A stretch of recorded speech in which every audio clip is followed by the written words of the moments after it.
So I think we can start today by continuing the discussion on climate change. I just want to remind you that we are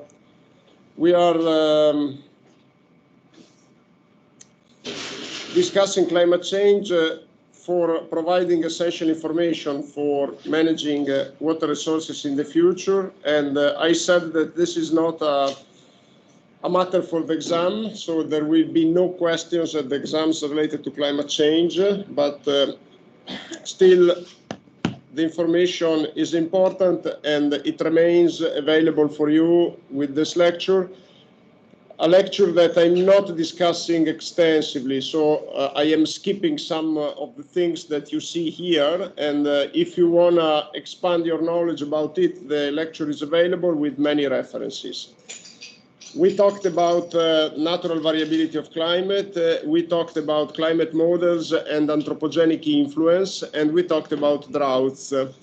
I want to continue, sorry, we talked about floods. I want to continue now with droughts because droughts are essential for the sustainable management of water resources and is considered today one of the most concerning threats for the modern water supply systems. The reason is clear, because droughts bring water scarcity or shortage of water. Droughts are different between with respect to water scarcity. Water scarcity is defined as a permanent deficiency of water resources with respect to the demands.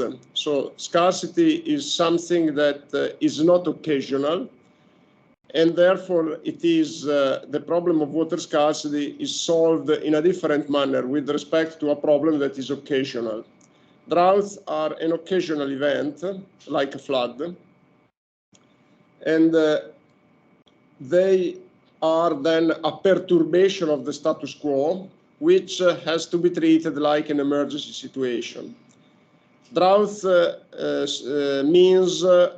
a drought means that you have a shortage, temporary shortage of water. The time scale and the spatial scales are much different with respect to floods. Droughts are a slow process. They can last for a long time. They can last for years. And usually also the spatial extension is larger with respect to the typical spatial scale of floods. Droughts are usual threat, like floods. I mean, independently of climate change, we know that the natural variability of climate implies these extreme events. In the modern times, droughts became more concerning because the water demands of humans are increased. And the dependence of humans with respect to water, therefore, it has been reinforced, which means that the damage that is caused by a drought today is larger, much larger, with respect to the past, for obvious reasons that we don't discuss here, because of also the larger exposure. Exposures, remember, means economic value. Larger exposure, and which implies that the damage is potentially very relevant. I talked about the spatial scales. It is also very important to emphasize, it is significant to emphasize that under global warming, at least there is an increase of water demand due to the increasing temperature, which complicates the problem. It is not yet clear if the frequency and the intensity of droughts intended as the event, the specific event, is influenced by global warming. This is still not clear. But in any case, under global warming, the side effect of the higher temperature, which implies higher water demands, makes the risk higher. When we talk about droughts, we should make a difference between the meteorological drought, which is one thing, which is the origin of, let me call it a cascade of sister droughts. The meteorological drought is defined as a shortage of rainfall. Shortage of rainfall means that you have a shortage of river flow, and this is called hydrological drought. So when we talk about meteorological drought, we only imply the shortage in precipitation. The shortage in precipitation means a shortage in water resources availability. This is the meteorological, the hydrological drought, which can be split in surface water drought and groundwater drought.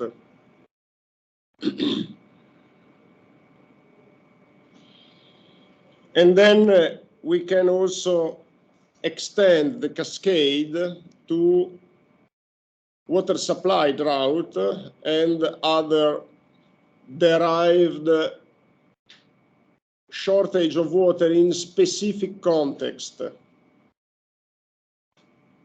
I hope the concept is clear. There is less rainfall, which means shortage of water in terms of precipitation, and this is the meteorological drought, which implies shortage of water in specific context, like surface water, and then we say surface water drought.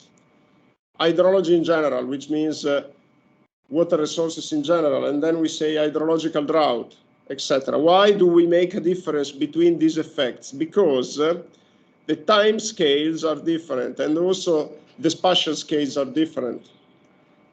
And let me give you an example which clarifies the situation. When you have shortage of rainfall, immediately you experience a shortage of surface water, because the reaction time of surface water to rainfall is very quick. Groundwater is much slower. Before seeing the effect of a meteorological drought in groundwater, you may wait for months or years. So the meteorological drought is delayed, the groundwater drought is delayed with respect to the surface water drought and the meteorological drought. This delay is, on the one hand, it's an opportunity, because it means that if you have several water sources, they are affected in different times, and therefore diversification helps in recovering. On the other hand, this difference of time scales is a concern, because it means that also the recovery time of groundwater is much longer. If you have the impact that takes place on a longer time scale, it implies that also the recovery is longer. And therefore, it is a concern, because we know that when we get a meteorological drought, the impact on groundwater may go on for years and years.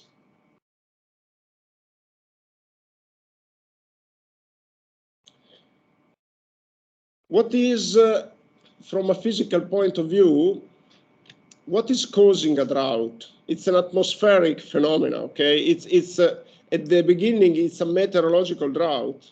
So it's an atmospheric process. We have to understand the dynamics of climate, and specifically the dynamics of the atmosphere, to understand why we have a shortage of precipitation. And keep in mind that this phenomena, as I said,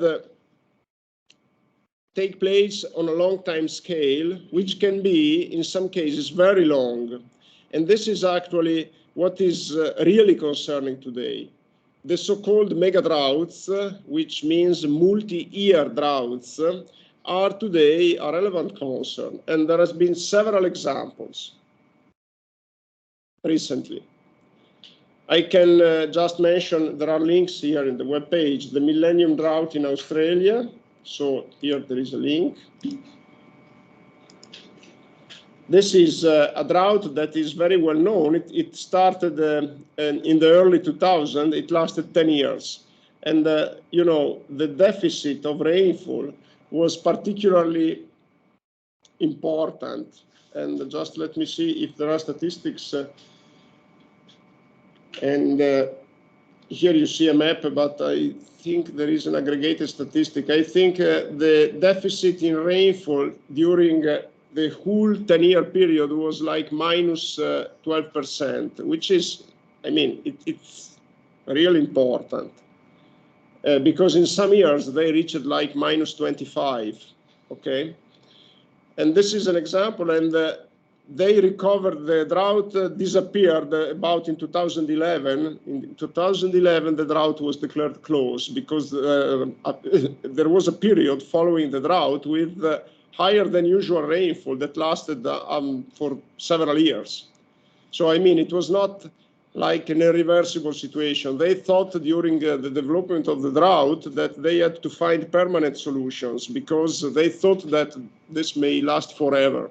Okay, they thought it might have been an effect of climate change, irreversible climate change. Actually, after 10 years, the drought ceased. And now the result is that some of the solutions, specifically desalination plants, are not used anymore because, you know, desalination takes a lot of energy, gives a lot of problem for displacing the resulting material, the salt. And therefore, it's an emergency solution. So they built several desalination plants, and they are not used today. And also, you know, the technology is evolving, so they are obsolete now. And this turned out to be an investment that was not really needed. But of course, we realized only later that it was not needed because it was reasonable after 10 years to think that probably the change was irreversible. And this is one example. Another example is the drought in California. I think that you heard about it. It was from 2013 to 2017. And in that case also, it has been declared closed in 2017. California has been declared drought-free. And then another example is a drought that occurred in South Africa, specifically Cape Town, from 2014 to 2018. And again, 4 years, and they were close to the day zero. The day zero is a nightmare for any water resources manager. It means that they have to switch off the water supply, the civil water supply. Day zero means that you open the tap and you don't get any water. They had to make turns to distribute water, but they didn't reach the day zero. The day zero is you have to find alternative sources, and they got very close. And then even that drought ceased. And other examples is a drought that occurred in Athens in 1997 to 2000, about 3 years. And fortunately, they were able to cope with it because they had a very efficient plan for managing the water resources in the reservoirs, because they anticipated the event, and therefore they tried to build an extra reserve to cope with these extreme events.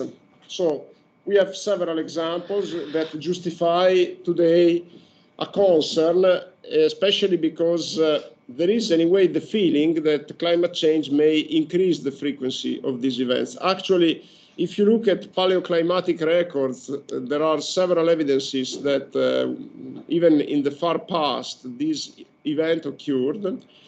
And what is the physical explanation? Of course, we still have a lot of uncertainties, but there is the feeling that droughts are caused by long-term circulation patterns, which means that the atmosphere at a certain point decides to follow an unusual path that may last for several years. And this may cause, forgive my very poor words, I just want to try to give the concept.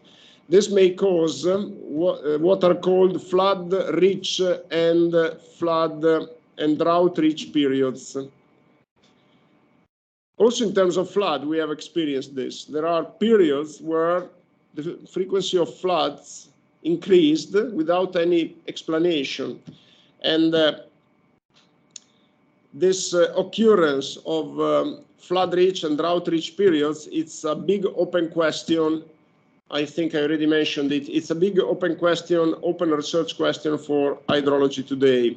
If you are interested, you may have a look to a recent contribution, 23 unsolved problems in hydrology. And here you get a paper as one of the first Google links, where maybe some fun reading what are considered to be today 23 unsolved problems, and somewhere here there is a list, and the list includes here it is, flood-rich and flood and drought-rich periods, variability of extremes. Let me expand it. Variability of extreme. How do flood-rich and drought-rich period arise? Are they changing, and if so, why? This is considered to be one of the 23 unsolved problems in hydrology. So, of course, we cannot solve it in the morning today, but I just wanted to emphasize that the causes, the physical causes of these phenomena are still not completely known. There is one thing that we know, which is the fact that these periods are often associated to general circulation patterns, like El Nino. I think that you heard about El Nino. El Nino is an index of atmospheric circulation. I try to say something more. There are some indexes, and one example is El Nino, another example is La Nina, and another example is the NAO, North Atlantic Oscillations. There are indexes which have been defined to characterize, to identify anomalies in atmospheric circulation. And let me give you an example to be clearer. Let's look at La Nina. So La Nina is defined as a temperature difference in the Pacific Ocean, between the West Pacific Ocean and the East Pacific Ocean. And in particular, we say that we get La Nina when the West Pacific Ocean is warm and the East Pacific Ocean is cool. This means that you get a circulation of water, because you know that when you have a difference in temperature into a water body, then this difference in temperature triggers some exchange of water. And here you see this exchange, which means that the cool water tends to move in the surface from east to west, and this movement is compensated from a compensating movement in the bottom of the ocean from the west to the east. And this originates atmospheric circulation of the opposite sign, because of the evaporation, which is different from warm ocean and cool ocean. Difference in evaporation means an atmospheric circulation in the opposite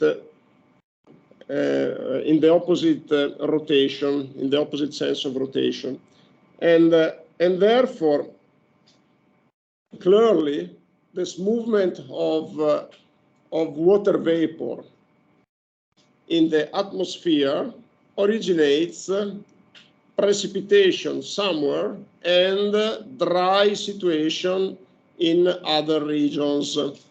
And in particular, La Nina originates rainfall, so humid climate in the west of the Pacific Ocean, and dry conditions, so drought, in the east of the Pacific Ocean. El Nino is the opposite. And therefore, what we could notice is that, for instance, the drought in Australia was associated to an anomaly in these circulation patterns. And therefore, this is an important understanding. We realize that we can explain these events, humid climate versus dry climate, which is long-lasting, with a corresponding situation in the atmosphere, which is identified through indexes.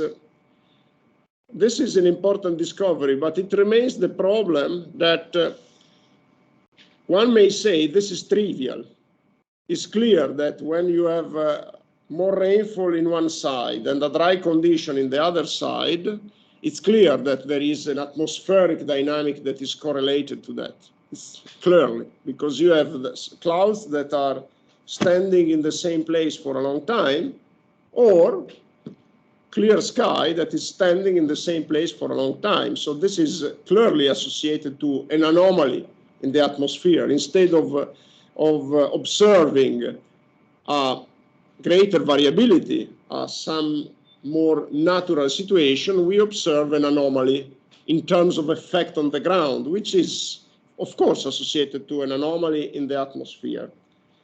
And the problem is that these anomalies, these indexes cannot be predicted, so we cannot predict these indexes. We have long records of these indexes of El Nino, La Nina, and North Atlantic Oscillation, etc. We have a long record, but actually we realize that this cannot be predicted, so it's not very helpful, because, of course, if we could understand why these anomalies in the atmosphere are originated, this is the real discovery. So what is the reason why we have this anomalous circulation? Because this also would allow us to make predictions. Of course, being able to make a prediction would enable a more effective adaptation to these phenomena. And another question mark is whether this is changing or not. You have seen in the 23 unsolved problem, is the frequency, is the dynamics of these flood-rich and drought-rich periods changed or not? I already mentioned to you that already in the Bible there is mention of 7 years of famine and 7 years of abundance, which means that they already experienced these events, these multi-year events. The problem is prediction, of course, and another problem is to understand whether today we have a higher risk. The approach of the engineer, once again, let me check if basically in this text there is nothing to say more than what I'm saying. It's longer, so if you're interested you may get a read. The approach of the engineer must be, again, very practical. So our role is to devise adaptation strategies. In particular, I already said adaptation is the domain of engineering. So your role typically is to get prepared to this. And if we cannot understand the physical reasons, if we cannot make predictions, actually, the approach that the engineer should take is at least to look at the past, at least, for what is possible. What occurred in the past can occur again, maybe in a more concerning manner, maybe, but at least a precautionary approach is to assume that the intensity of an extreme event, the behavior of an extreme event that occurred in the past may occur again. And therefore, at least the engineer has to propose an adaptation strategies to what the past suggests.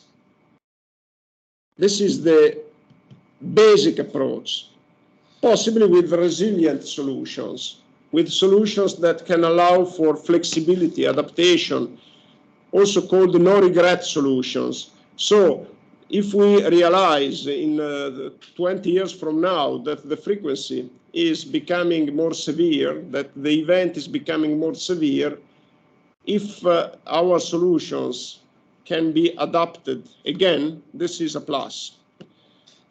And let me give you an example. In Bologna, you know, we have a daily rainfall series from 1813, which is an important source of information. And so I think that the first thing that we should do before looking at climatic projections, then we have to look at climatic projections. But before that, an important thing that we should do is to look at this historical time series, and this is reported here.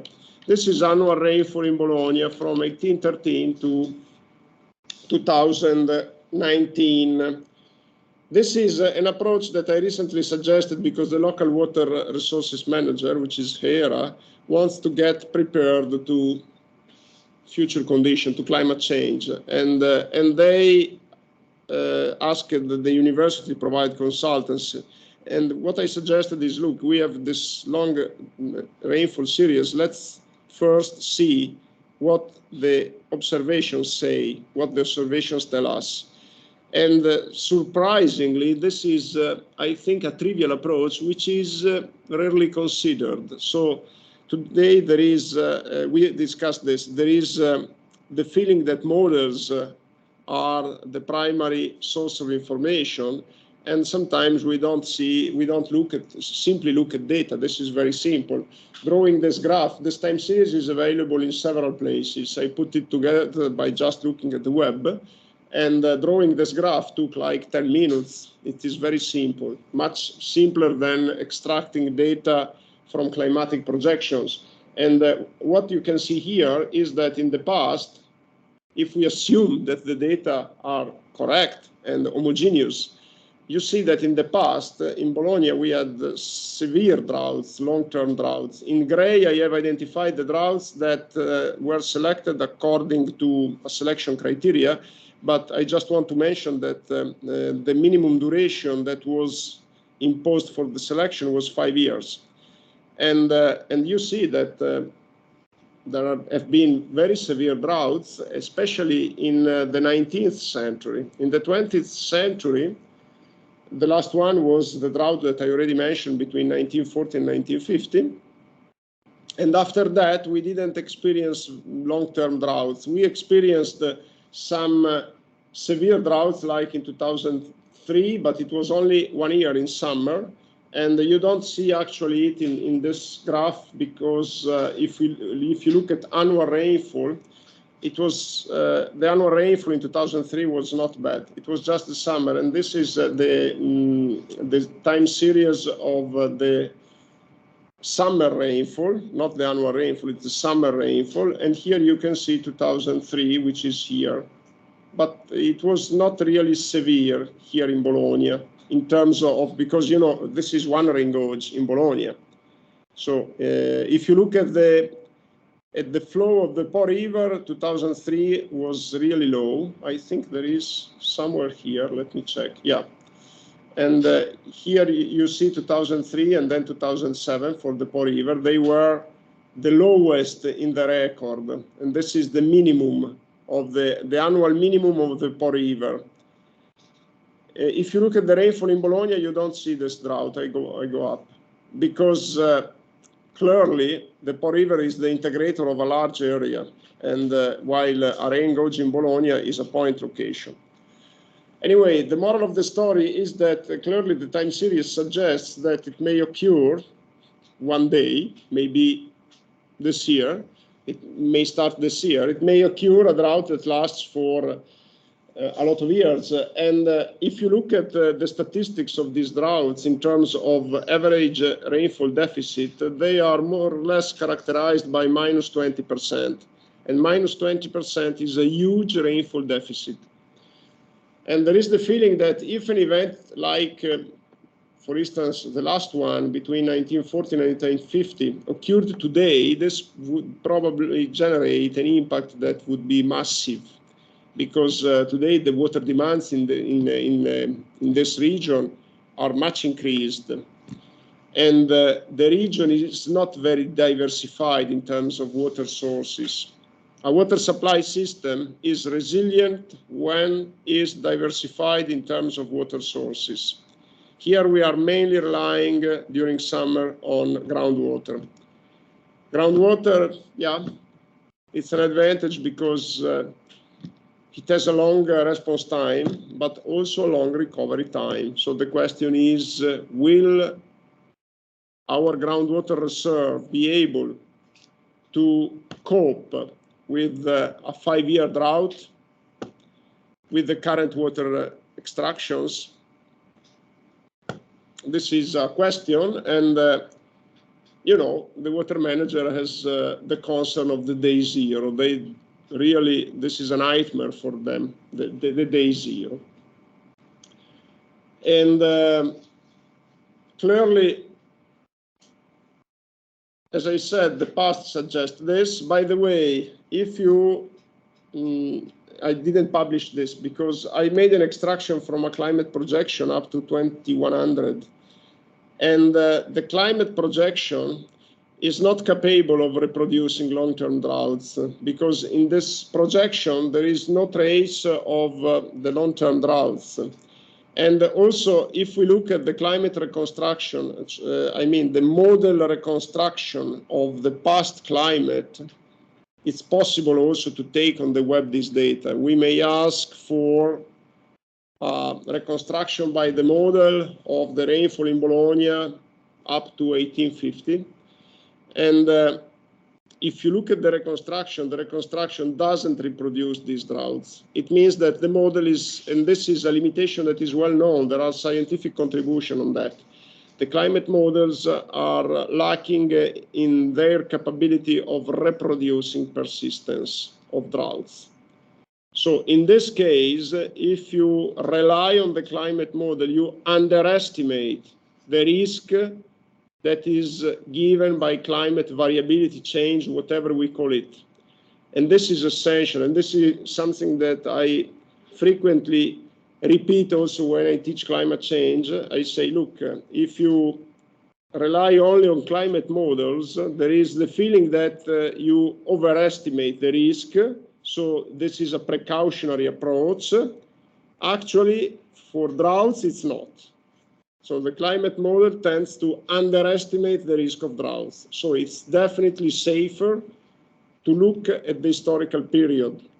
And for an engineer, this is really what matters, because as I mentioned several times, you are responsible for what you do. And if you miss an important source of information like this one that you see on the screen, this is a big problem for you if you, at the end, if your prediction is wrong.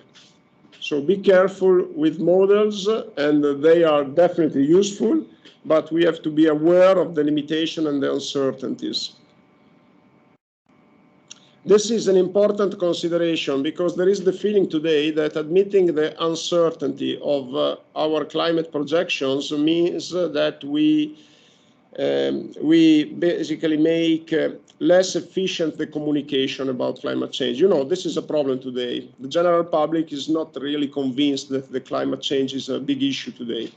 And there are statistics on that, while the scientific community is basically agreeing on the emergency given by the problem.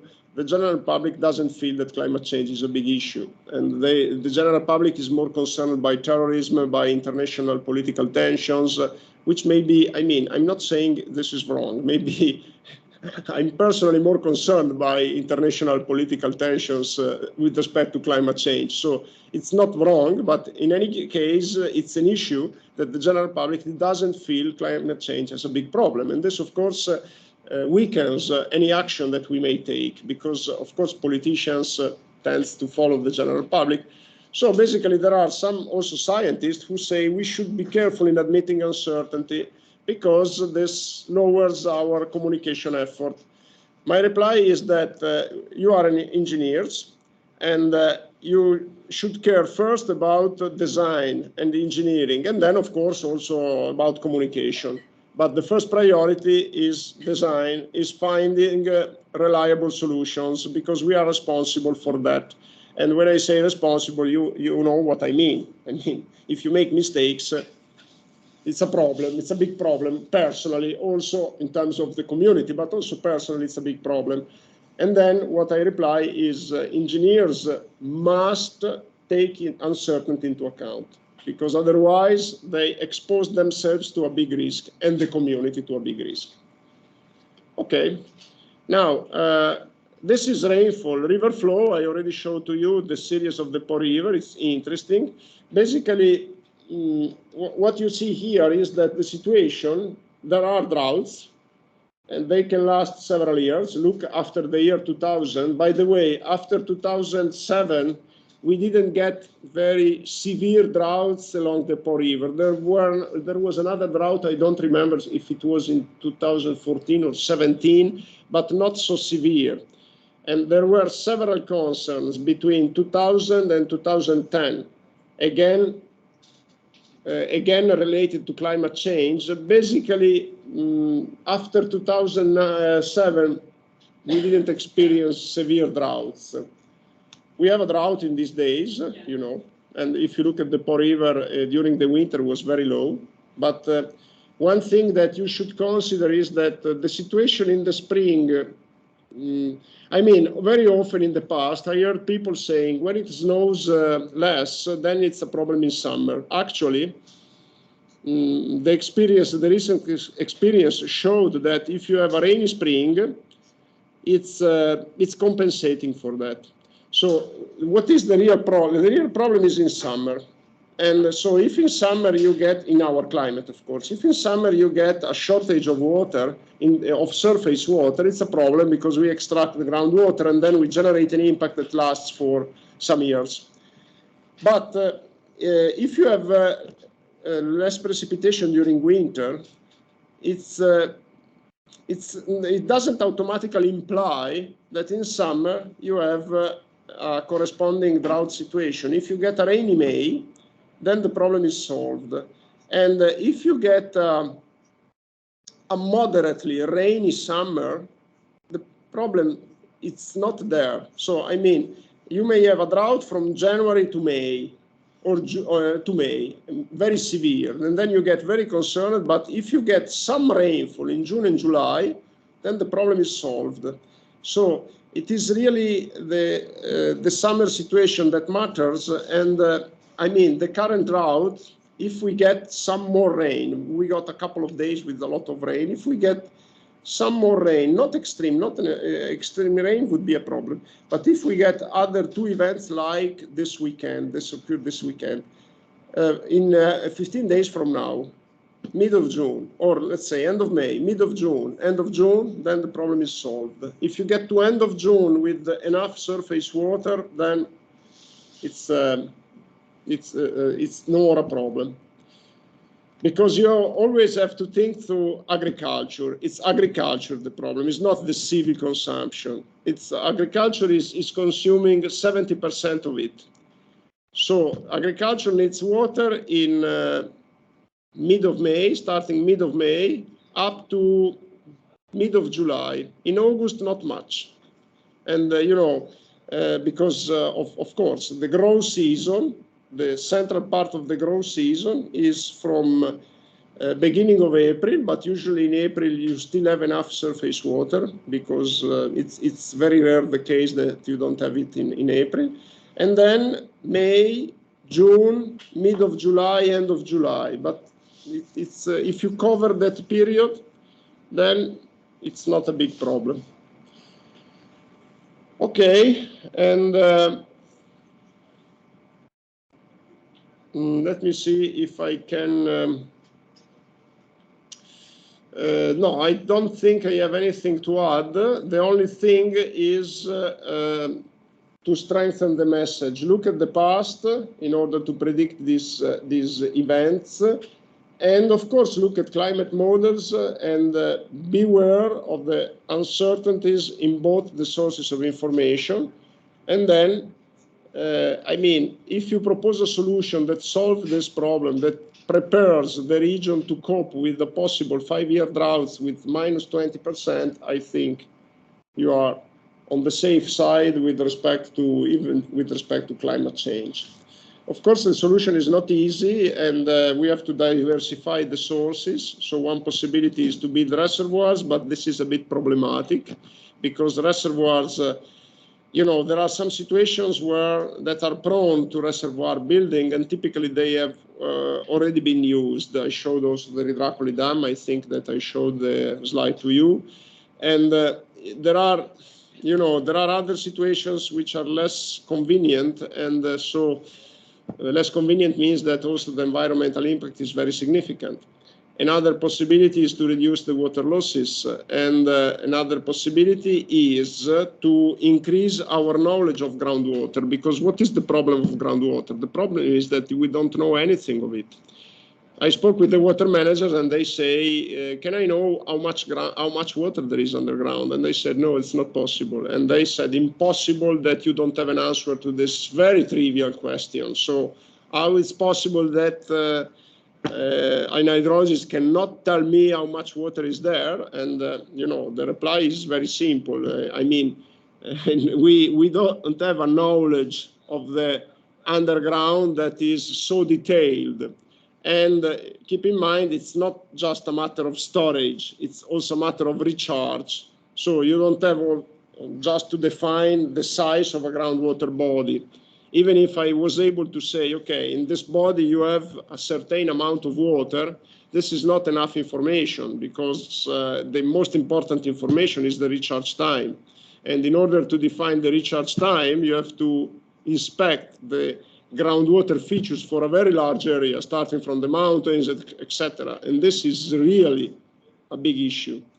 And so I said the only thing that I can tell you is how much the water level in the well is decreased after a certain withdrawal, but this doesn't tell you how much water is available. And therefore, this is something that we should make an effort to do, to increase our knowledge of the groundwater system. And then, here we have several aquifers at different levels. Some of them we know fairly well, which are the more superficial ones, because they react very fast to rainfall. In 1 month, it rains. In 1 month, you see the change, the recharge. So when you have a rapid reply, this is easy to understand and to define. So the suggestion is use these first, but then keep some wells in reserve for the very deep aquifers, which we don't know the dynamics at all. We don't know how long they take to recharge. So don't use them unless you are in an emergency. If we are in an emergency, why not? So some wells should be taken as a reserve to be used only as a last option. And then after using them, of course, see how long it takes to recharge. And keep in mind that the water level alone is not very representative, because once that you get water from the underground, you have subsidence. And subsidence means that you may see that the water level is increasing, but just because the soil gets compressed. You reduce the pressure of water in the soil, so the soil gets compressed, and you see the water level increasing, but actually doesn't mean more water. Okay. Now, we already talked about climate models, so I think there is not much to say for on this. You see here a picture of global warming projections. It is shown just to let you know the uncertainty when we talk about projections to 2100. The uncertainty, even in the prediction of temperature, is quite relevant. And here there is a discussion on this. And then here there is a discussion on what is climate change mitigation. It means reducing the CO2 emissions, basically. And here there is a long description on how this can be achieved. It's actually, I was not correct. It's not reducing the CO2 emissions. It is reducing the CO2 concentration in the atmosphere. So one way is to reduce the emissions, and this is a possible solution. But there are other ways, like increasing the capture by vegetation and storing CO2 in the underground. So we take, basically, this is an attempt to accelerate the carbon cycle. We take fossil fuels from the underground and we replace the fossil fuels with CO2. Actually, this has some rational explanation. It's an interesting solution. Actually, it's not clear whether the CO2 that is stored in the underground remains there or not, because you know, one thing is the oil, another thing is the CO2, which is a gas, and so it may basically escape along tracks and come back to the atmosphere. And then there are other solutions by using capturing techniques for the CO2, which has then to be stored. And this is basically mitigation, which is not really our task. And adaptation, here there is a list of possible solutions. And there are some considerations which I don't discuss with you because it's some of them are really prone to a self-study. Like the fact, this consideration, you see, the fact of climate change vary by region. It is adaptation comes at a cost. We already made some of these considerations, so I leave them to you to read. And then there are some solutions for climate change adaptation. And actually, this is not a comprehensive list. It depends on the specific threat, climate-originated threat that you have to deal with. And if it is floods, you have a certain type of solution. If it is drought, you have other solutions, of course. And so the list is actually longer. In Wikipedia, there is a link on climate change adaptation, a page on climate change adaptation that contains a longer list. And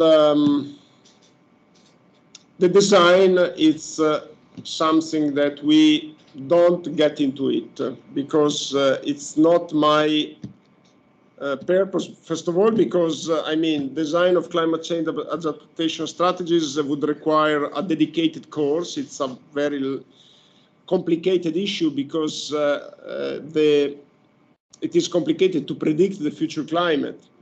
There are uncertainties, how to take uncertainties into account. This is something that it's really deserving dedicated discussion, and I don't think it is, there is nothing that I can anticipate. But if you are interested, this is just an introduction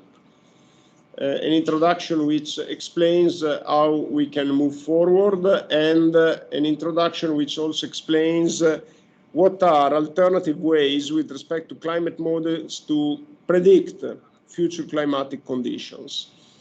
But this is very descriptive. If you're interested in my website, there are other lectures dedicated to design of under climate change. But again, this is not the purpose of this course.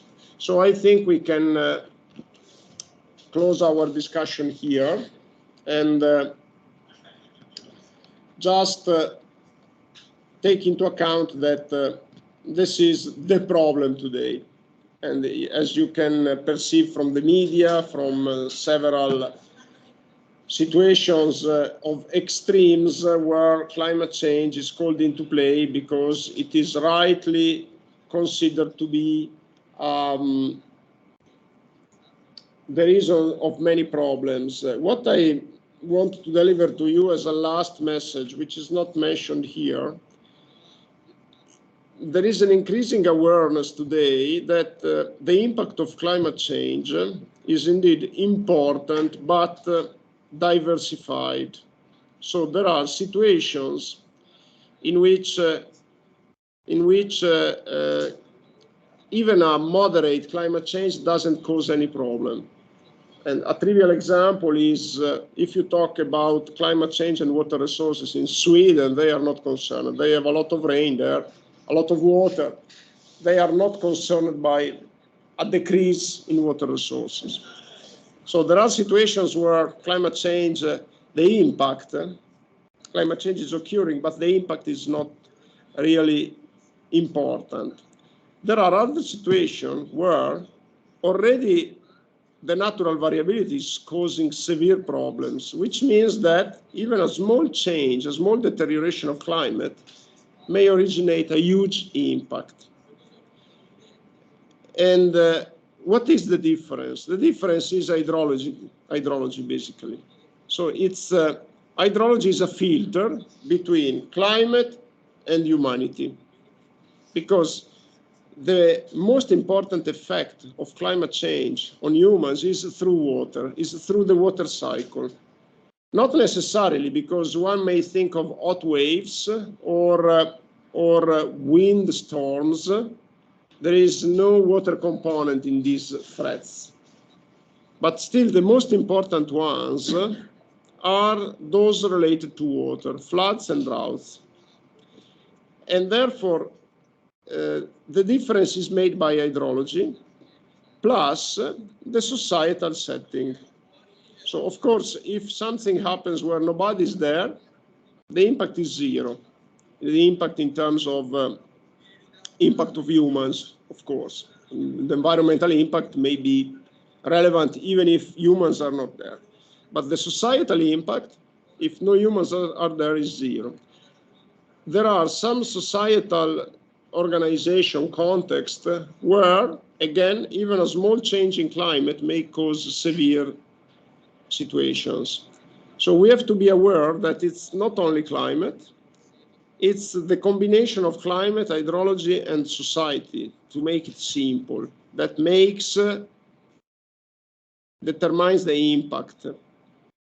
And so the attention should be paid to the situation where both climate, hydrology, and society are critical. So all of them are critical.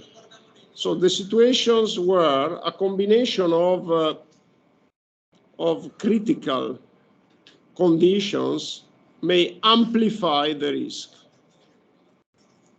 This is basically the last message that I want to convey. So climate change is not a problem by itself. It's a problem when associated to critical conditions also of hydrology and society. The combination of these three may lead to mega floods and mega droughts. And so, I mean, it is essential to associate these components in a way that takes into account local conditions. Climate science tends to operate at the global level and to underestimate the amplification given by hydrology and society. This is, I think, an important consideration to be made. So we have to be aware of the combination of the three at the local level. So the global modeling should be associated to a local modeling with an interdisciplinary approach. And this is something where science today still fails. So interdisciplinarity, we all recognize the value, but we don't put it into practice. There is still no success story of interdisciplinary approach to climate change and related impact. I would say no successful story. And this is something that it's a bit, I mean, it is something where we have to evolve. The reason why interdisciplinarity is not easy is difference in terminology, is scientists are jealous like any person. And also there is a problem in the academia because in the academia and in the research community in general, and the academia is part of the research community, interdisciplinary efforts are not recognized. The mechanisms for assessing performance in research are not incentivizing now interdisciplinarity. And therefore, if the performances, the mechanism for assessing performance is not providing incentives, one cannot assume that early career researchers work in that direction. And this is something essential to change, and it's something difficult to change. Okay. Do you have any question before I move to the last short topic?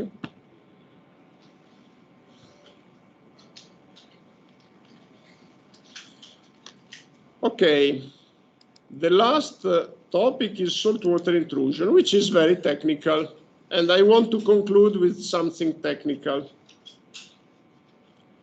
And this is something that is, for the exam, is a possible subject. There is not much that it is relevant to the exam, I will tell you. Saltwater intrusion, as I said, is technical, and it's also a relevant problem today, which is directly connected with water resources, because saltwater intrusion means that you are taking water from a well, implies that you may be taking water from a well, and one day you suddenly perceive that the well gets salted and then must be closed, because you know that drinking salt water is really dangerous for the human organisms.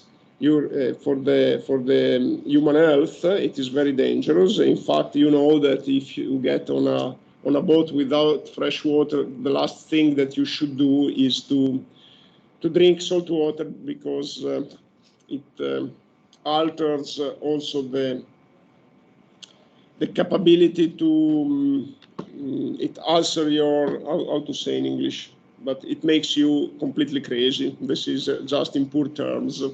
And in fact, it is frequently experienced when people are rescued from after the sink of boats from the sea. Sometimes they have this problem of having lost their capability to act in a rational manner. And also, salt water is extremely dangerous to be used in agriculture, because you know that a soil that gets an increasing concentration of salt becomes no more usable for cultivating crops.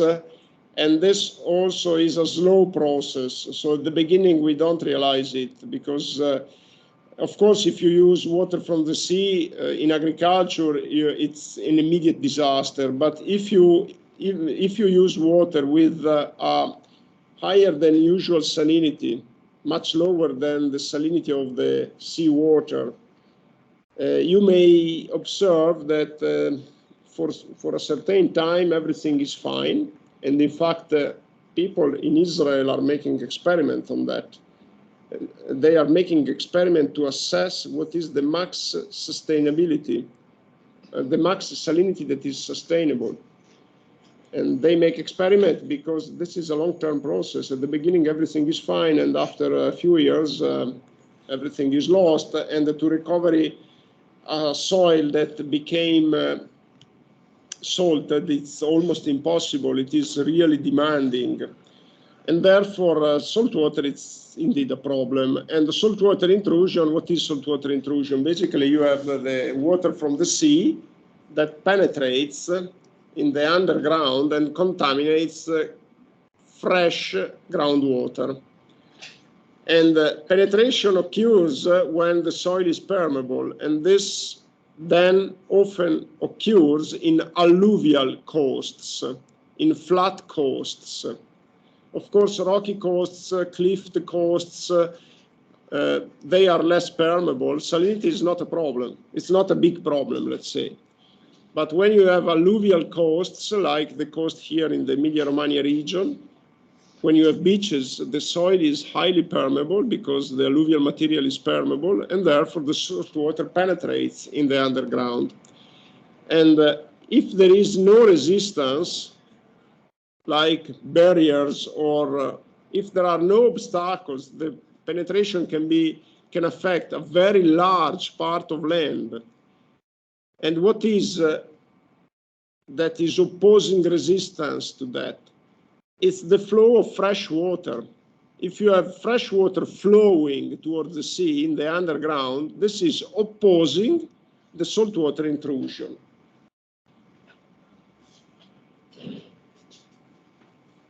And therefore, there is an equilibrium that is established. If we always have, very often we have a flow of fresh water from the land to the ocean. If the coast is a permeable coast, the lands are at a higher altitude, of course. On the land we have rainfall, so we have surface water flowing towards the ocean, but if the soil is permeable, on the land we have infiltration, we have groundwater recharge, and then there is a flow of fresh water in the underground toward the ocean. And this contrasts the saltwater intrusion.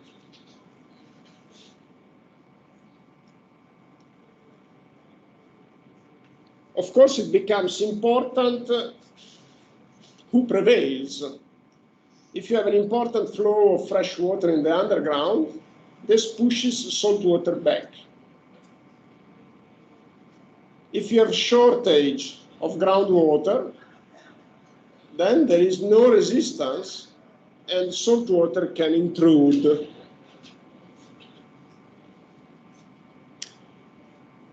As I said, in normal conditions, in undisturbed conditions, an equilibrium is established.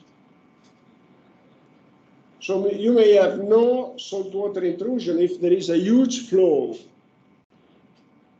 of fresh water from the land, and therefore you have the opposite situation. You have discharge of fresh water into the ocean, and then salt water is pushed back.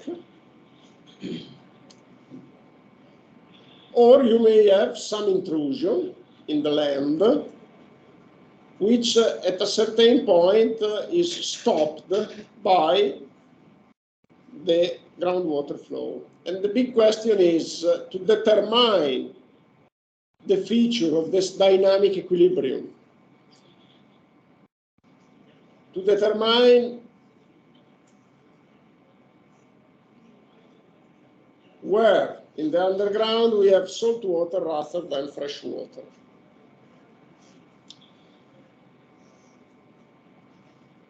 There is another big question. You understand, I said, in undisturbed situation there is an equilibrium, but this equilibrium may be perturbed by human activities, and the most obvious one is groundwater withdrawal. If you get water from the underground, you decrease, you impact the fresh groundwater flow, and therefore you may favor saltwater intrusion. And this is the big issue today. In coastal areas, there is a natural equilibrium, this is fine. But when we settle down there, we start taking water from the underground, or we start taking water from rivers, and this may increase saltwater intrusion. Saltwater intrusion is not only in the underground, I forgot to say, it's also along rivers. Along rivers, it happens the same thing. You have salt water from the sea that can go up along the river, which is contrasted by the water flow in the river.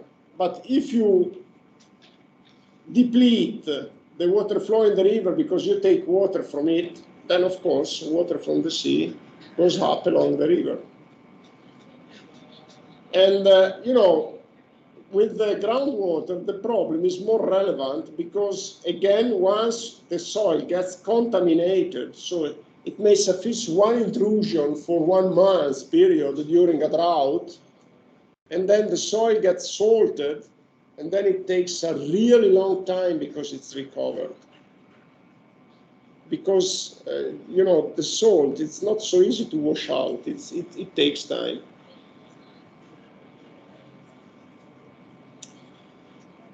So the big question is to understand this equilibrium, this dynamic equilibrium, and to estimate the impact. Now, here you have some figures that clarify what I say. First of all, let me just, let's talk later about the causes. Here is a picture that is interesting. Let me see if I can show it. Here you see a comparison of a pristine situation, undisturbed one, and a disturbed one. And basically, you see in dark blue the salt water of the ocean, and in light blue the fresh water. And with the middle color, you get water that is mixed, because when you have saltwater intrusion, what happens is that you have a zone with mixed salinity, okay? And then in a natural situation where nobody's there, you have you see these wedges. We will see why saltwater intrusion takes place through salt wedges. Okay, so intrusion is higher in the deep soil than in the upper soil. We will see why. So you have these wedges that are protruding into the land, but not really much.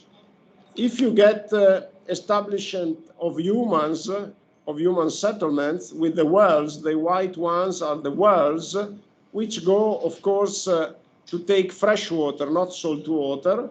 But the result is that the size of the wedges, of the salt wedges, is increased, and you may get the salt wedges very close to the wells, like in the figure that you see below. And you also see other side effects. Basically, in the upper figure, you see that there is an environmental condition that is less regulated, meaning that you have a presence of wetlands and marshes, which are not very convenient for the human settlements because they are also not healthy. And then people try to make a clearer distinction between the areas that are covered by water and the areas that are dry. You know that the first thing that humans do when they settle down is drainage, because they don't want to be flooded. So they organize the drainage. They want to keep the humidity far from the houses, and they want to cultivate the land. And therefore, to cultivate the land, you need drainage. So you see the difference in the coastal area is that in the figure below, you see that the land is drained. And also the result is that the wildlife is decreased, because there is also forest cutting as a cause of human settlement. If you think about this region here, it was covered entirely by marshes and forests. So forests, and the ground was completely covered by marshes, was completely unhealthy. So the first thing that the Etrurian made when they settled down here was drainage. And but drainage, of course, causes an alteration of the ecosystem with a decrease of the wildlife, because, of course, they have less trees and an ecosystem that is less favorable. But what matters to us is this effect on salinity. And this is one figure. Another figure, this is one is made by me, which explains the situation. You have fresh water that comes through infiltration in the underground. You have an aquifer and you have a river interacting with the aquifer. And then at a certain point, you get close to the coastline and the salt water. And there is this wedge, which is characterized by increasing salinity. And the trees just regulate themselves in order to keep the root away from the salt zone. And then there are other figures, but we don't see them. Now, what is causing saltwater intrusions? There are some causes which are both human-induced and natural. And this is, there are two figures which work on, I think, yeah, the second one is anthropogenic drivers, and the first one is natural drivers. Of course, one may say that hurricanes are maybe not completely natural, but let's accept this classification. And here you see the temporal scale and the spatial scale along the two axes. And these are the natural causes: climate oscillation. You see, it's not called climate change, it's climate variability. And you see the relevant temporal scale, okay, which is here you see a short scale, which means 1 year. And here it's very long scale, 10,000 years. Spatial scale, regional scale, which means 10 to the power of 4 square kilometers, and global scale. So climate oscillations are considered to act at more or less global scale. Actually, there are also local climate oscillations, but let's take this classification, which I think it is very meaningful. And then there is a mention to sea level rise here. Subsidence, drought. Subsidence is another cause of saltwater intrusion, of course. If you lower the land, then you have the sea that is intruding into the land, and then you have saltwater intrusion. The droughts, because there is a decrease of groundwater flow. Hurricanes, because you have the waves that are reaching a long distance into the land. And I want to give you, and the tsunamis, I want to give you the example of the tsunami that occurred in Sri Lanka. I think it was 2006, I think, which caused a contamination of groundwater that is still there. And this was a major impact. And the reason was that the tsunami, you know, the wave of the tsunami went into the land for a very long distance, and the salt water went into the wells. And this is a huge impact.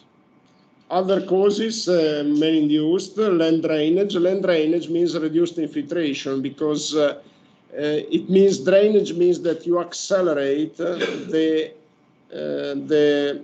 time taken by water to reach the ocean. It is shortened. It is shortened. And if you have water staying on the land for less time, there is less infiltration. And therefore, land drainage is considered indeed a cause of saltwater intrusion. Accelerated subsidence, because subsidence is a natural process, but if you extract oil, extract water, you accelerate it. Groundwater abstraction, this is by far the major one. Groundwater abstraction is the reason of the concern.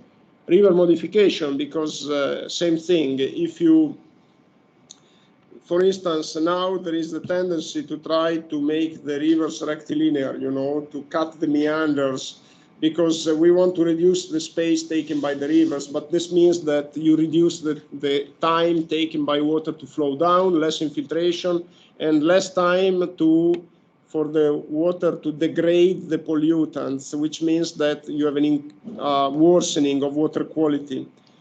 Land use change because again, it is influent on infiltration and also climate change. Now, you understand that this is a complicated problem. It's a dynamic problem. It is a confrontation between water flows. It's something evolving in time, and therefore it's dynamic, and it depends on several processes which are not easy to represent. And also, again, the underground is involved. However, under simplifying assumptions, we can get a conceptual description of the process, which is very helpful for design. And the simplifying assumption is that, first of all, we assume that the transition is immediate between saltwater and freshwater. There is no dispersion zone. There is no intermediate zone. There is a barrier. And if you move 1 centimeter ahead, it's completely salted. 1 centimeter back is completely fresh. And this is a first simplification, which is, of course, very rough, but helps in understanding. And the second simplification which we make is, let's refer to static conditions. Let's assume that it's completely static, there is no flow, okay? And then even if there is no flow, what is the separation in the underground between fresh water and salt water? Because there must be this surface of separation, which we assume to be just a surface, like a barrier. It must be somewhere in the underground. So let's try to focus on the static situation. And then, of course, we may apply a model. But let's first focus on this simplified situation under these two simplifying assumptions. But first of all, let's make it a break because I need a coffee. And then later on, maybe another one with you if you have time.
Okay, so in the, just 1 second.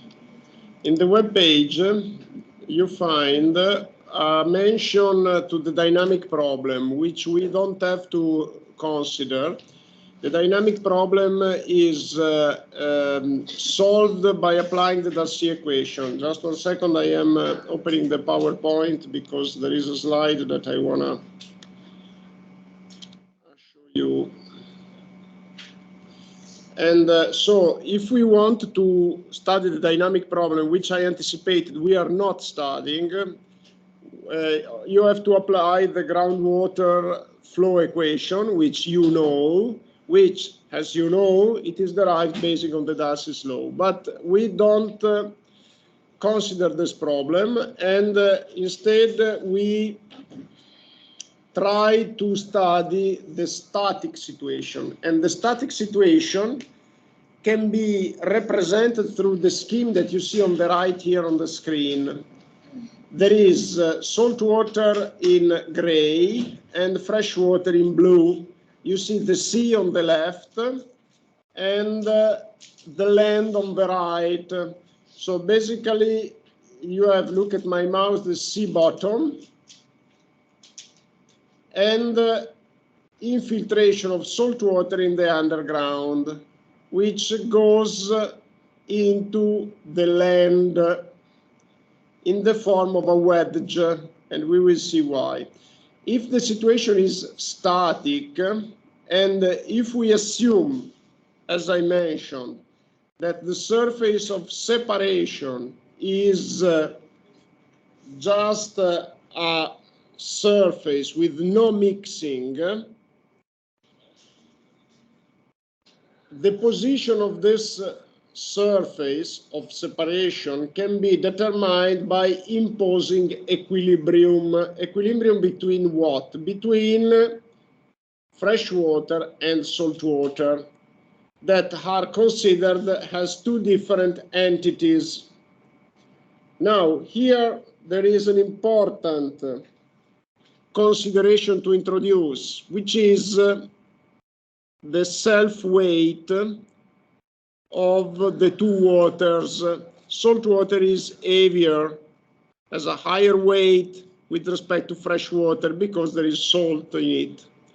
And in particular, if we go to numbers, the reference value for the self-weight of salt water is usually taken, if we consider an average salinity, it's usually taken as 1024 kilograms per cubic meters, 1024, as opposed to 1000 for fresh water, as you know. So there are 24 kilograms more for each cubic meters, 24 kilograms of salt.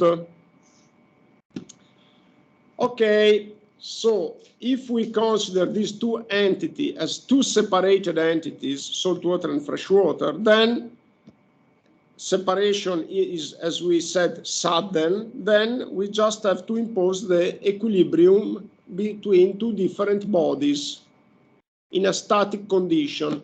And the equilibrium is resumed by the scheme on the left here, where you have the fresh water that goes up with respect to the salt water. Why? Because it's lighter. And therefore you need a higher column of water to ensure equilibrium. So how do we study this equilibrium? We study the equilibrium by imposing that the weight of the freshwater column above the separation, above the dashed line, the weight of the water column above the dashed line is the same as the weight of the salt column above the dashed line. And of course, the fresh column is higher because fresh water is lighter. And then there is a difference in elevation between the two columns, which is indicated here with the symbol lowercase h. Okay, so how can we impose this equilibrium, and therefore how can we identify how can we estimate the lowercase h? This is our purpose. And the same scheme, by the way, is replicated in the right picture. You see that there is, above a certain point in the surface of separation, like look at my mouse. Let's take the point here, and let's compute the equilibrium of this point. There is a weight of fresh water, which is given by the column HF, lowercase hf, okay?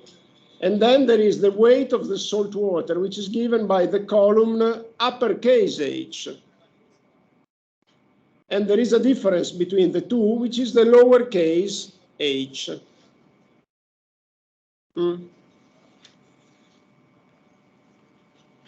We can write an equation to describe this. Now, if, just try to follow me in this reasoning, fresh water increases in elevation on the land side, because this is the progress of the water table. The water table is at the same level at the sea level on the coast, but when you go into the land, it increases in elevation.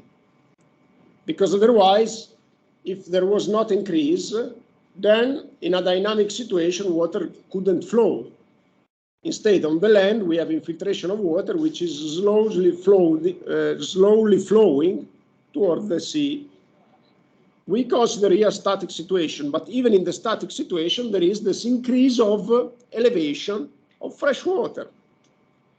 Now, the increase of elevation of fresh water means that the surface of separation is pushed down. You see that on the coast, the surface of separation is at the level of the land. But then I have an increase of the height of fresh water, which means more pressure. And then the salt water is pushed down. And this is why the intrusion takes the form of a wedge, because there is an increase of fresh water into the land. What would happen if there was no increase of the fresh water into the land? It would happen that you would have saltwater intrusion at the same level of the sea level into the land. So salt water would push fresh water in. Why? Because it's heavier.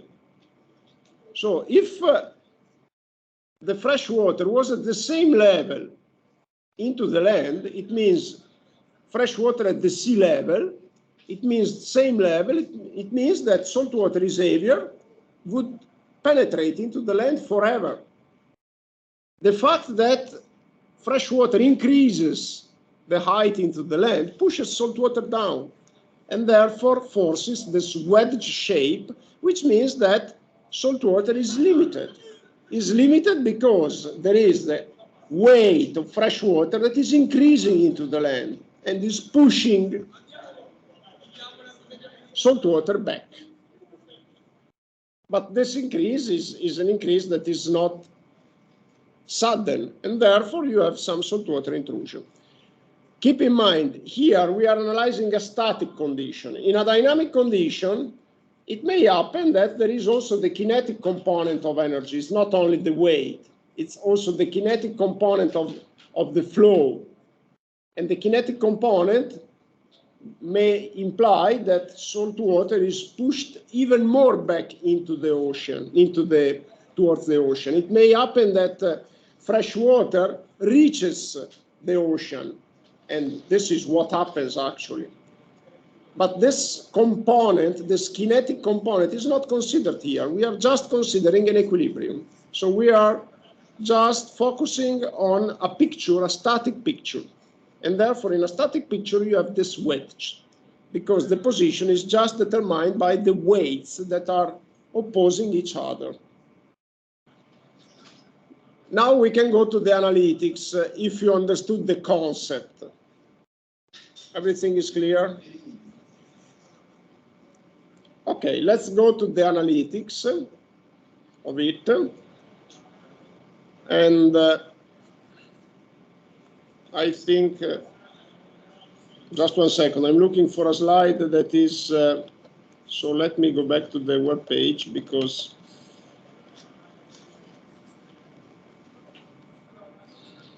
one second, here it is. I think the best thing is if I do it on the blackboard, because there is not a nice, okay, it's here. But let me make it on the blackboard. And let me change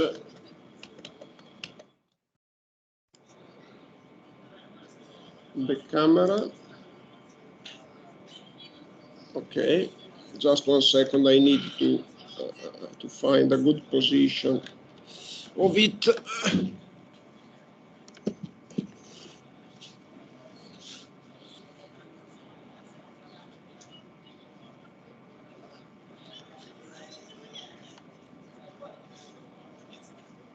Okay, I think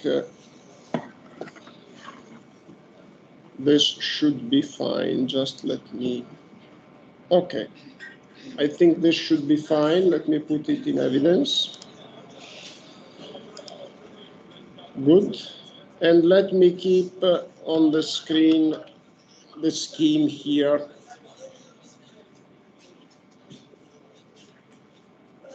Let me indicate with let me then compute this equilibrium. Let me repeat the scheme on the blackboard because I want to make sure that everything is understandable.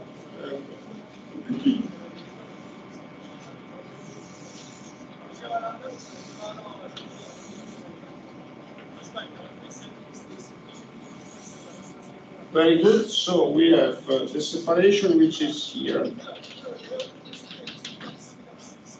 And then there is here the salt water, here the fresh water. Okay, good. And then let me put the symbols. There is H here. And here it's HF.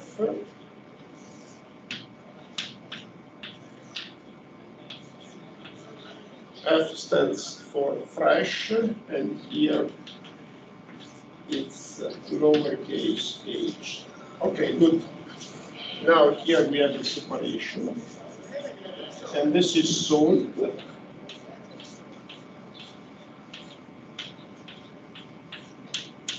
Okay, and this is fresh. Okay.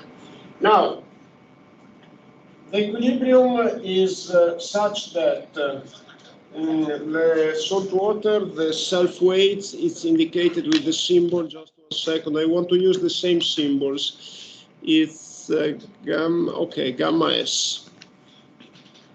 The equilibrium is such that gamma S, which is self-weight of salt water times H, is equal to gamma F for fresh water times HF. This is a very simple static equilibrium, okay? And then we can write HF as the sum of capital H plus lowercase h. So gamma S lowercase h is equal to gamma F capital H plus lowercase h. And I am interested in computing lowercase h, which is the depth of the surface, sorry, uppercase h.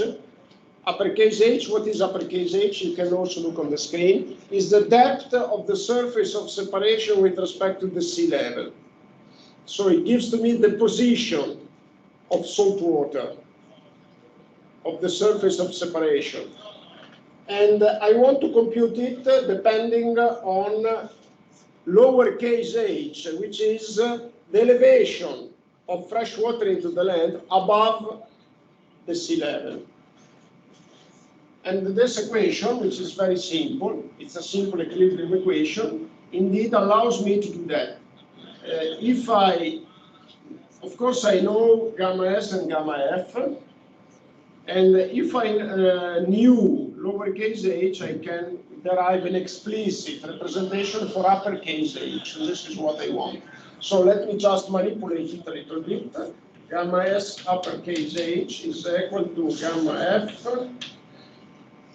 uppercase h plus gamma F lowercase h, very simply. And then I can bring this on the left-hand side and write capital H, which multiplies gamma S minus gamma F, is equal to gamma F lowercase h. Now I can, let me write about here. I can get what I want. Uppercase h is equal to gamma f lowercase h divided by gamma s minus gamma f. Now let me derive in order of magnitude. I delete this one and the one below. So we know that gamma f equal 1000, and we know that gamma s is equal to 1024. Okay, it's cubic meters.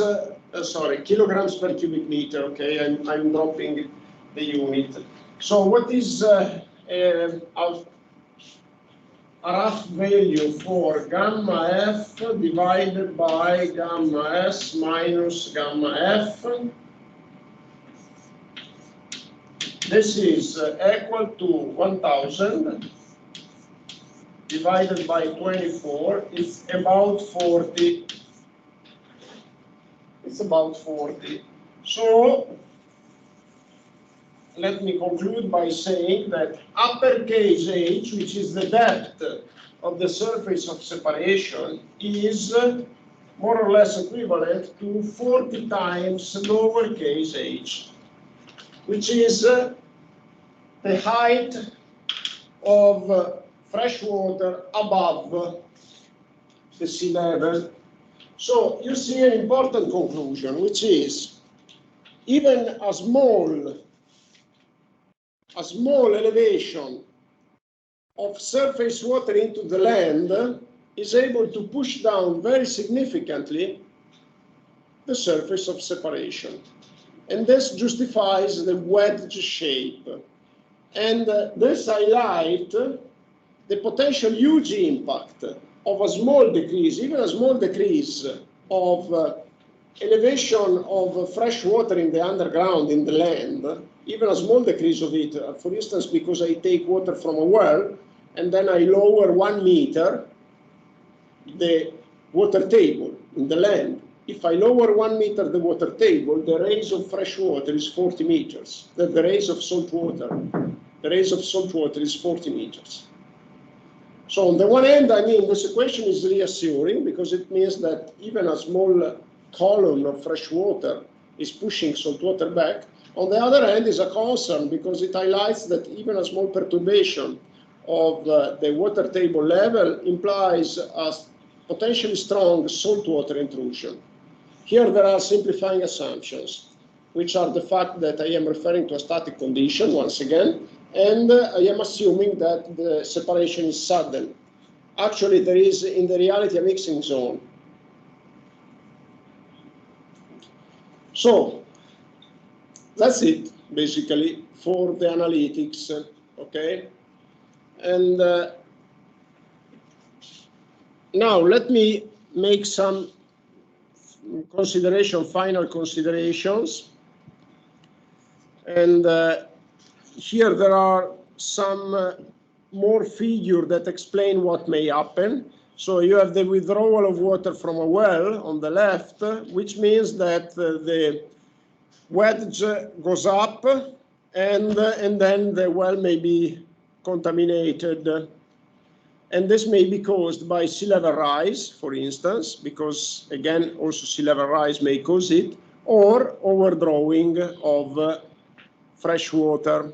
And this is what happened in the Romagna region with the tourism. I already mentioned to you that with the development of tourism, they increased the groundwater extraction, and then they started getting the problem of saltwater intrusion. And then the solution was the Ridracoli Dam, because with the Ridracoli Dam, they could use more surface water, and they decreased the groundwater exploitation.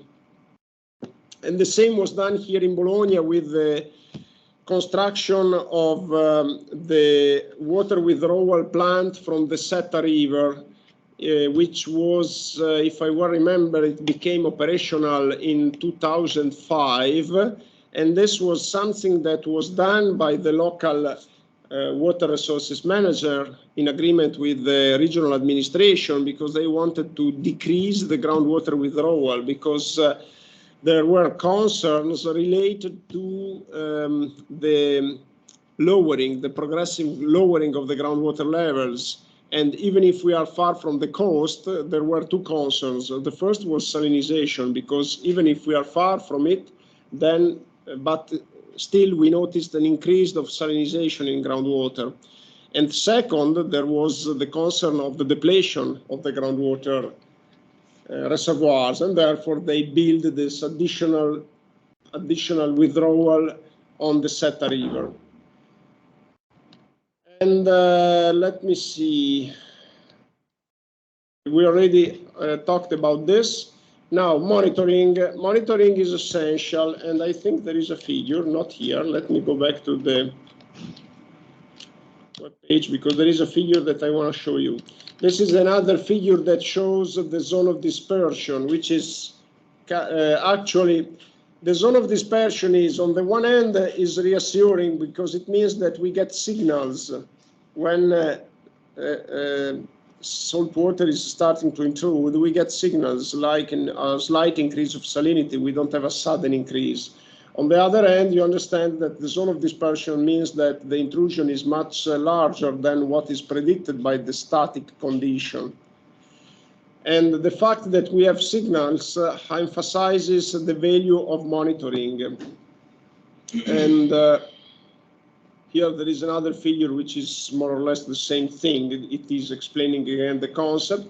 Monitoring is, as I said, is essential. And this is a picture that shows the monitoring network along the Po River Delta. These are monitoring stations that are located on the surface water, on the river, because, as I said, saltwater intrusion may take place also along the river. But there are also monitoring stations that are located where wells are, and in the wells. And this is a monitoring, it's a monitoring map that is available on the website of the local administration, of the local regional administration, the Emilia-Romagna region. And there are data online. You can see data of salinity in real time online. Monitoring is indeed essential, and thanks to the fact that we have a progressive, a smooth increase of salinity, of course, it gives us the opportunity to take action when we observe it. I go back to the PowerPoint presentation, and then here there are some actions that we can take. In order to mitigate the problem, or to mitigate saltwater intrusion. And first, there are also references here. First, we have to identify the causes of saltwater intrusion, and if it is an excessive withdrawal rather than sea level rise, rather than subsidence, of course we have different solutions. And here you see the strategies basically are modified water withdrawals, which means that we try to get less fresh water from the underground. Another strategy is modified water deliveries, which means that you intervene on the water supply, and by reducing the supply to certain type of service, or another possible solution may be to enhance groundwater recharge, and these are experiments that are being done here, by injecting water into the wells instead of taking water from the wells. Of course, the wells are a powerful means to recharge groundwater systems, and also engineered structures like, for instance, groundwater walls, saltwater barriers, and also you may use sheet piles in order to create an obstacle to the intrusion of groundwater. In some coastal areas, these are used. Sheet piles are like sheets of iron that are put into the ground in order to build an artificial barrier to saltwater intrusion.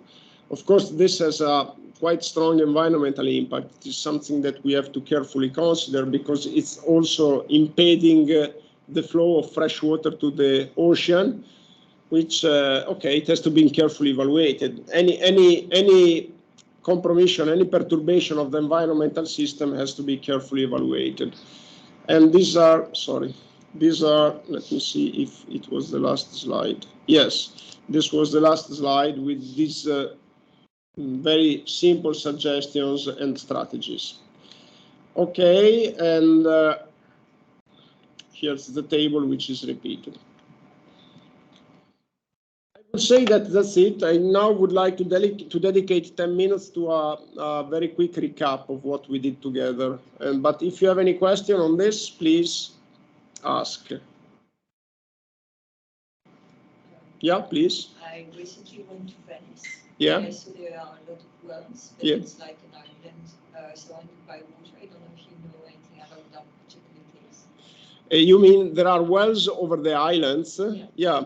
Okay. Of course, in the islands, you have also a groundwater system, which is it is like the one in the land, and you may have a groundwater system also in dunes, for instance, close to the beaches, because wherever you have an elevation over the sea level, when there is precipitation, it means that in the land, in this elevation, there is a groundwater system that is collected, and a groundwater system that is collected through infiltration, which means that then this groundwater goes back to the ocean. And in a natural situation, this happens always, whenever you have an elevation of land over the sea. And I mentioned the dunes because this is really interesting, because this is a small elevation. A dune is like 10 meters, and it's just sand. But if you look at the dunes close to the ocean, you see vegetation, which means that there is fresh water into the dune. Now, it is possible to use this fresh water. Of course, there are wells, which means that people are using it, with the awareness that the withdrawal of fresh water, of groundwater, is a perturbation of the system and may cause an intrusion of salt water into it. In any case, salt water will never intrude above the sea level. So, I mean, contamination will never be above the sea level. So in an island, the part that is above the sea level is not contaminated. The problem is these wells that can get contaminated, and therefore then you have the water supply problem to solve. I hope my answer was clear. Okay, good. Other questions? Yeah, please. There is another question. I will ask about we are drilling oil wells. Yeah. We have like a big aquifer containing a salt water. Is the salt water is infiltrating from the sea or doesn't relate? Even in an undisturbed situation, you have salt water that is infiltrating from the sea, even in an undisturbed situation. So when you drill a well, then you have to be careful to regulate the depth in order not to intercept the saltwater position. So what people typically do, they use piezometers or they use prospections in a way to determine the depth of salt water. And then, like for instance, there was a figure here, which I think it is in this case. In this case, you see that the well is in the freshwater band and in the freshwater zone. And this is why these people made prospections to understand the depth of salt water. We know that when we get close to the coast, the wells cannot go in very depth because otherwise they get salt water, even in an undisturbed situation. The problem then is that this situation may be perturbed, and therefore the well that once was getting fresh water, it may get then salt water. And this becomes problematic because, you know, in a limiting situation, you get the salt water that is reaching the sea level. And as I said, even if there remain anyway a layer of land that is not contaminated, this layer may be very thin. And it is, if it is very thin, it may imply that you don't get trees there. For instance, I made the example of the dune, and I said there is vegetation on a dune, but not trees. And the reason is very simple, because only brushes can live there because their roots don't go in depth. The trees start later. Behind the dune, you start seeing some trees because, you know, the elevation of the land increases.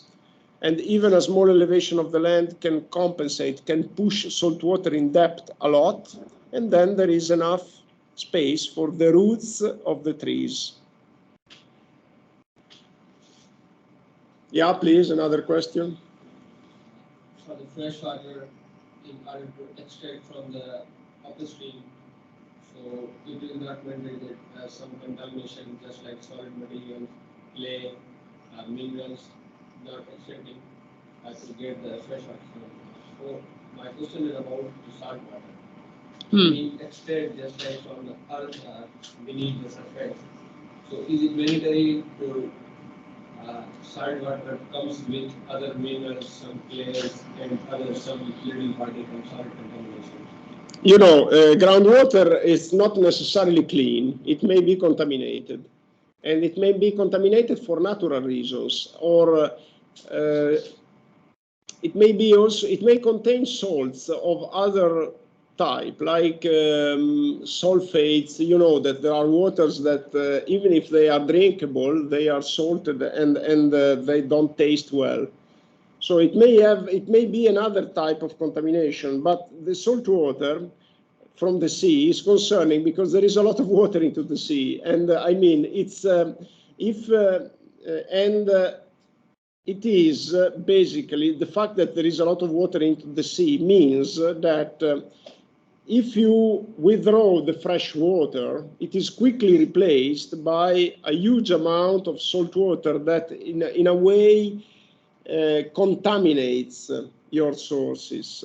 And instead, if there is a natural reason which is not related to the sea for the presence of, I don't know, sulfates or things like this, it is generally more, it is more limited, the water body that is affected. So there is less risk of contamination, you know, while the sea is surrounding everything. And there is a huge potential. Okay. So what about the miscibility factor? Yes, say again, the miscibility factor, mixing. Yeah, the mixing effect, yes. So for the natural water, the natural water can be mixed so nicely. Yes. But for the salt contamination and the salty water, so it is possible the miscibility factor increases from the natural water. I mean, if you have this mixing effect, of course, it is also a reason of contamination. I don't understand your question. So it's clearly it's. Yeah, I want to ask about how immiscibility factor greater than from the nature of it? Is it less or greater? Mixing It depends on the salinity. If you have a concentration of salt that is very high, like in the salt water, in the seawater, you have a high concentration. So of course the mixing effect is very relevant, because there is a huge difference. And if you have a small difference in salinity, there are, for instance, some lakes that have an increased salinity, which is in any case much lower than the salinity of the sea. They are not a risk, because if there is an intrusion of this water, it gets diluted very rapidly. Because you mean to say that for the salt water, if they contain a salinity, so they have the less mixing factor, right? If there is less salinity, there is less mixing, yes. Or let's say stronger dilution. It is because dilution is a potential solution. Why do we, for instance, increase the groundwater recharge? Because we want to dilute the salinity. But of course, dilution is effective if you have a lower salinity. I hope I replied to the question. Okay. Okay, now let me go back to the web pages and let's see the index. First of all, there is the field trip next week, which is confirmed. If you need any, I think you got all the required information from an email from Serena Ceola. If you need, if you are missing some info, please write me, okay? And keep in mind that there is a meeting time here. I will not join you here in the bus, because I will reach you directly there, because I live close by. And so we will meet there, okay? But you have the reference of my colleague, you have the email of my colleague. For any information, you may refer to me.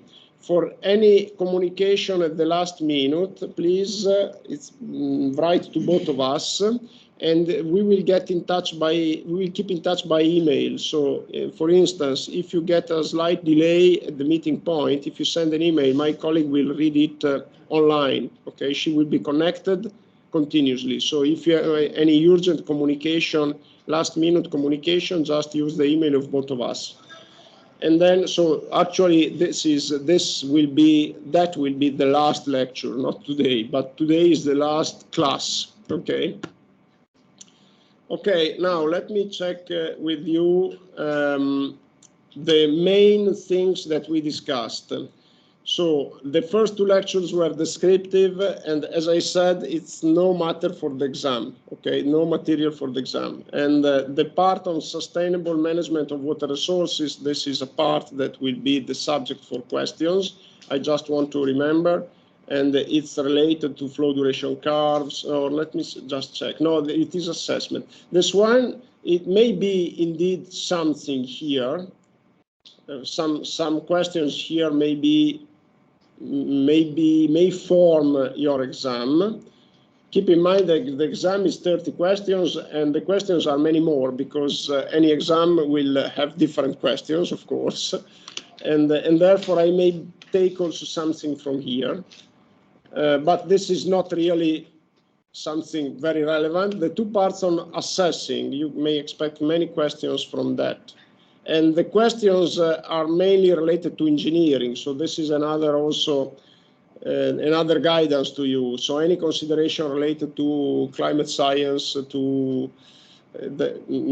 it's difficult that there are questions on that, or if there are very descriptive. The technical questions are those that are related to engineering. So inductive methods, flow duration curve, etc. This is something that is important.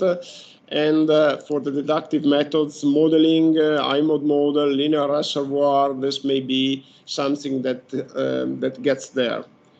And now, calibration and validation, it is a very question fitting. So it's objective functions, what is calibration, what is validation, etc. Design of river barrages, there might be something related to the design of some, like for instance, you remember the elevation difference between the different spillways and etc. And then there is climate change and water resources, which no questions on that. And assessment of human impact, I would say that maybe some descriptive question, but not much. Decision making, yes. Decision making is possible that you get several questions on that. And then there is saltwater intrusion. I would say that that's it. No questions on the exercises. It may happen that answering a question requires a simple calculation. Like, for instance, what is on the blackboard? Like, if you have an elevation of fresh water into the land of 1 meter, how many meters of depth you expect for salt water? And there is this equation here, very simple calculation, you make it. And also there might be very simple calculation on, I don't know, like flow duration curve or this. You may expect something, but not something that requires the usage of algorithms or I'm talking about very simple calculation. Okay, it's something that can be done just by mind or by using an Excel sheet, which you may open, but very quickly, like very quick Excel computation. You are allowed to open an Excel sheet while you are making your exam. You are not forced to stay on the web page of the quiz. And another issue is related to the instructions for the quiz. I start the exam. You see the time. I think it's for the first one is 9 o'clock. And then it will, first of all, please be on time, because otherwise it's not possible. Once that I start explaining everything, it's not possible to, there are some students that really need to stick on time because they have other exams. So please be on time. If you experience any problem, you can contact me by email, even at the last minute. Usually I wait 5 minutes before starting, but don't count on them. You have to be there at 9 at the indicated time. And then there is an allowance of like 5 minutes, but then I need to start. The exam will start after half an hour because I need some time to explain everything. So it's extremely important that you pay attention to what I say. It is very practical, nothing of difficult, but just to explain how the quiz works, how you can jump back and forth with the questions, etc. I will start around 9:25, 9:30, and then it will last for half an hour. And there is a watch that is running, a timer that is running, and then when it's finished, you can leave it. And the oral, it's something that we can agree with. I mean, I'm starting the oral after 1 hour at about 11. But if you are busy, we can make the oral in the afternoon. The oral is something flexible, and the quiz cannot be that. Now, I already had some students saying that I cannot take the exam on the 14th and neither in July. Okay, I don't have problems in being flexible, but flexibility implies that I need to make a full oral exam, not a quiz. I cannot make a quiz in any day for one single person. So just keep in mind that flexibility comes at a cost, because you know, I am forced to make a full oral, which means half an hour of conversation, which I think, I don't know what would be my preference, but I would prefer a quiz. And because it is, you know, the oral is something that is more demanding at the end of the story. Please. Exam will be only online or physical or both? Sorry, say again. Exam will be conducted online or just physical or both? No, I mean, you are required to attend physically. And then I can discuss particular situation only for students who are not in Italy. Okay? And then, but no, I mean, it must be very particular. The university, you know, requires that you attend exam in physical presence, and then it will be done on the PC, but I need you to be there, okay? I will tell you the room. Just note that you are required to bring your device.